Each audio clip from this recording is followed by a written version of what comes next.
பக்தி கவசம் சேனல் நேயர்களுக்கு என் அன்பான வணக்கம்.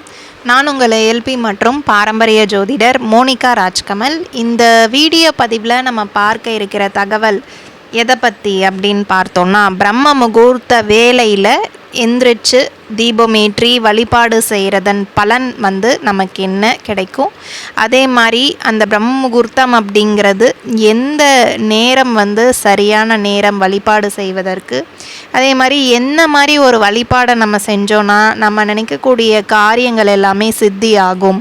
ஸோ இந்த தகவலையும் தான் முழுமையாக இந்த வீடியோ பதிவில் நம்ம பார்க்க இருக்கிறோம். பொதுவாகவே பிரம்ம முகூர்த்தம் அப்படின்னு எடுத்தோன்னாவே 3 to 5:30 மணி அதிகாலையில் அப்படின்னு சொல்வது வழக்கம், கேள்வியும் பட்டிருப்பீங்க. ஸோ அது மாதிரி பார்த்தோன்னா சரியான ஒரு வழிபாட்டுக்குரிய நேரம் பிரம்ம முகூர்த்த வேலை அப்படின்னா அதிகாலை 3 மணியிலிருந்து 4:30 மணி வரைக்கும் தான் வழிபாட்டிற்கு உகந்த நேரம் அப்படின்னு சொல்லுவேன். ஸோ எதனால் அப்படின்னு பார்க்கும் பொழுது, இந்த பிரம்ம முகூர்த்த வேளையில் யார் ஒருத்தங்க தினமும், அதாவது 48 நாள் மினிமம் தீபமேற்றி வழிபாடுங்கிறத துவங்குறீங்களோ, நீங்கள் எந்த காரியத்துக்காக அந்த பூஜை வழிபாடு ஆரம்பிக்கிறீங்களோ நிச்சயமாக அந்த காரியம் அப்படியே நடக்கும் அப்படிங்கிறது ஐதீகம். ஸோ எதனால் அப்படின்னு பார்க்கும் பொழுது, பிரம்ம முகூர்த்த வேளையில் தான் முக்கோடி தேவர்களும் சரி, ஸோ பூலோகத்துக்கு மனிதர்களாக இருக்கக்கூடிய நம்மளை ஆசீர்வதிக்கக்கூடிய நேரம் அந்த நேரம். ஸோ அவங்க ஆசீர்வாதம் எப்படிப்பட்ட வார்த்தைகள் கொடுப்பாங்கன்னா, நீங்கள் நினைக்கின்ற வழிபாடு செய்வதற்குண்டான என்னென்ன நினைக்கிறீங்களோ அது அப்படியே ஆகட்டும் அப்படின்னு தான் உங்களுக்கு ஆசீர்வாதமே கிடைக்கும். அதனால தான் பிரம்ம முகூர்த்தத்தில் எந்திரிச்சு தீபம் ஏற்றுங்க, வழிபாடை செய்யுங்க, மனசில் நினைங்க என்ன வேணும் அப்படிங்கிறத, கண்டிப்பாக அதே மாதிரியே நடக்கும், அப்படியே ஆகட்டும் என்று ஆசீர்வாதம் உங்களுக்கு கிடைச்சதுனாவே போதும். நீங்கள் நினைக்கக்கூடிய காரியங்கள் அனைத்துமே சித்தி ஆகும். அதுவும் பிரம்ம முகூர்த்தம் அப்படின்னு பார்க்கும் பொழுது கரெக்டான அந்த வழிபாட்டுக்குரிய நேரம் 3 to 4:30 அதிகாலை நேரம்தான். சரி, இப்பொழுது வழிபாடு அப்படின்னு பார்க்கும் பொழுது என்ன செய்யணும் அப்படின்ற ஒரு சந்தேகம் இருக்கும். நிறையா பேருக்கு பிரம்ம முகூர்த்த வேலையில் எந்திரிச்சு குளிக்கணுமா இந்த மாதிரி ஒரு சந்தேகமும் இருக்கும். ஸோ நோய் நொடியினால் பாதிக்கப்பட்டிருக்கிறவங்க, வயதானவர்களாக இருக்கீங்க அப்படின்னா முகம் கை கால் கழுவிட்டு பல் துளக்கிட்டு நீங்கள் தீபம் ஏற்றுறது, இந்த மற்ற வழிபாடெல்லாம் துவங்கலாம்.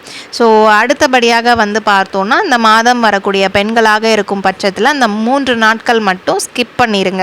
பிரம்ம முகூர்த்த நேரத்தில் மட்டும் இல்லை, நம்ம பொதுவான டெய்லி பேசிஸ்லையுமே சரி ஆண்களும் தீபம் ஏற்றலாம், பெண்கள் மட்டும்தான் தீபம் ஏற்றணும் அப்படிங்கிற கணக்குகள் கிடையாது.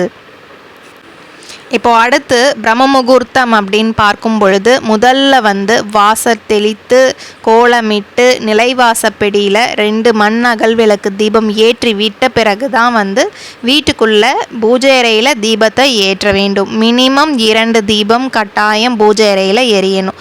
என்றைக்குமே ஒத்த தீபம் அப்படிங்கிறது எரியக்கூடாது. மினிமம் 2 விளக்காவது நீங்கள் தீபம் ஏற்றணும். அது மண் அகல் விளக்காக இருந்தாலும் சரி, அல்லது காமாட்சி தீபமாக இருந்தாலும் சரி, அதில் எந்த ஒரு வேறுபாடுமே நமக்கு கிடையாது. ஆக மொத்தத்தில் 2 தீபங்கள் அப்படிங்கிறது பூஜை அறையில் எரியணும். சரி, அந்த நேரத்துக்கு நம்மளால் நெய்வேத்தியம் அப்படிங்கிறத படைக்க முடியாது இல்லையா? ஸோ அதனால் கற்கண்டு, உலர்ந்த திராட்சை, இந்த மாதிரி ஒரு நெய்வேத்தியங்களை தாராளமாக நீங்கள் படைக்கலாம். முதல் கடவுளான இருக்கக்கூடிய உங்களுடைய குலதெய்வத்தை முதல்ல வேண்டிட்டு, விநாயக பெருமானை வேண்டிட்டு, அதற்கு அடுத்து உங்களுக்குரிய இஷ்ட தெய்வமாக வரக்கூடிய தெய்வத்தை மனதார பிரார்த்தனை செஞ்சுட்டு என்ன வேண்டுதல் முன்வைக்கிறீங்களோ அதை மட்டும் முன்வைத்து எனக்கு இந்த காரியத்தை நடத்தி கொடு அப்படின்னு வேண்டிக்கோங்க. நிச்சயமாக இந்த 48 நாள்லையே உங்களுக்கு மிராக்கிள் அப்படிங்கிறது நடக்கும். நிறைய சாதனையாளர்களுடைய ஹிஸ்ட்ரிலாம் எடுத்து பாருங்கள்.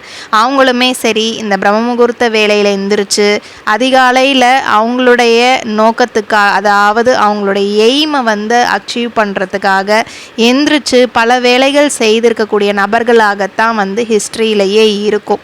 சரி, இப்போது இந்த வழிபாட்டு முறையை எப்படி செய்யணும் அப்படிங்கிறத தெளிவாகவே நம்ம பார்த்துட்டோம்.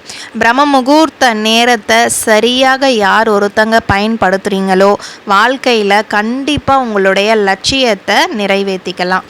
சரி, இந்த பதிவு ஒரு அருமையான தகவலாக இருந்திருக்கும்.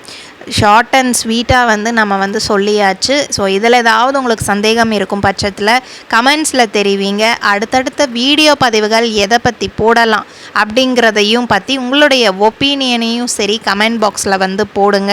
ஸோ இந்த பதிவை உங்களுடைய நண்பர்களுக்கும் உறவினர்களுக்கும் பகிர்ந்து கொள்ளுங்க, அவங்களுக்கும் பயனுள்ளதாக இருக்கட்டும். ஸோ இந்த பதிவு இதோட நிறைவடைந்தது. நன்றி, வணக்கம்.